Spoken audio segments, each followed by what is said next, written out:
Okay, we are going to start with factoring out the GCF, which is arguably the easiest kind of factoring, but also the easiest to forget. So let's make sure we don't forget how to do it.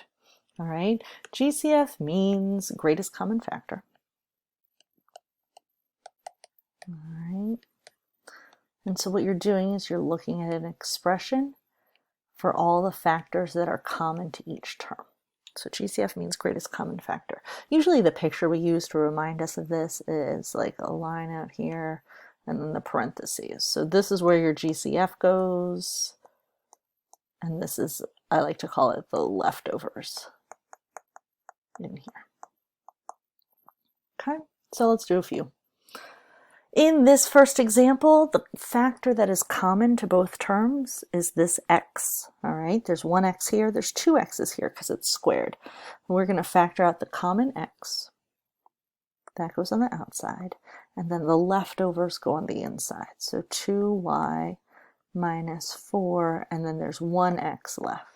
And you can always double check your answer by redistributing this and seeing if you get what you started with. So if I did x times 2y, I would get 2xy. If I did x times 4x, I would get 4x squared. If this is a minus sign right here, then this better be a minus sign right there. All right, so now I have three terms that I need to deal with, and I'm looking for common factors. First, I'm going to look at the number part, and I'm just looking for greatest common factor like you do in 4th grade or something. What is the greatest common factor for 12, 3, and 15? And that is the number 3.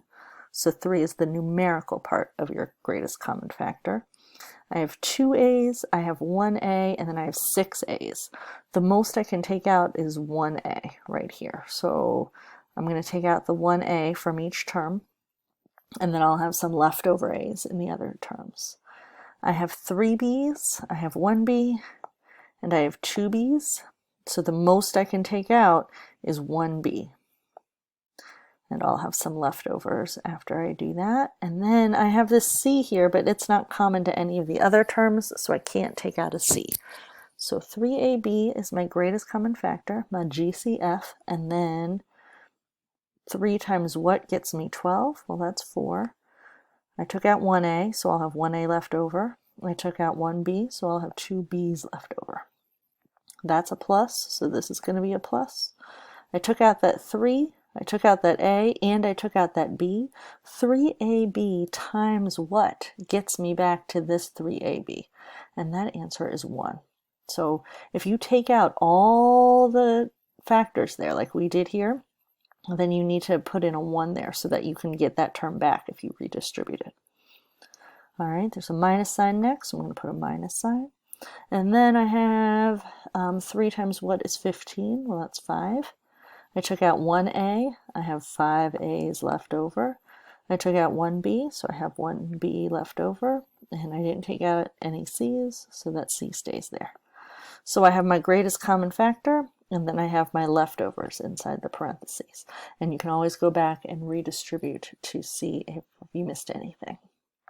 Now, if you want to get really fun, you can have an expression that is GCF. So what expression is common to both terms? See this x plus 5 here? There's an x plus 5 there. So I can take that x plus 5 out. I can bring him out front. X plus 5. And then what are my leftovers? Well, from my first term, I have x minus 1. All right. I'm going to put these in parentheses just to be extra careful. That matters more if I'm dealing with a minus sign. In this case, I have a plus sign, but it's a good habit to use this extra parenthesis habit. If I take out x plus 5 from the second term, okay, my leftovers are 2x minus 3. So now I have x plus 5 as my GCF, and I have this combination right here. This x minus 1 plus 2x minus 3. I'm going to combine these like terms. So my leftovers are this x plus this 2x, so 3x, and then negative 1 plus negative 3 is negative 4. So when I take out my greatest common factor, that's what I have left. This is in factored form. You could also redistribute this and come out with a trinomial if you want. All right. GCF, don't forget to look for them.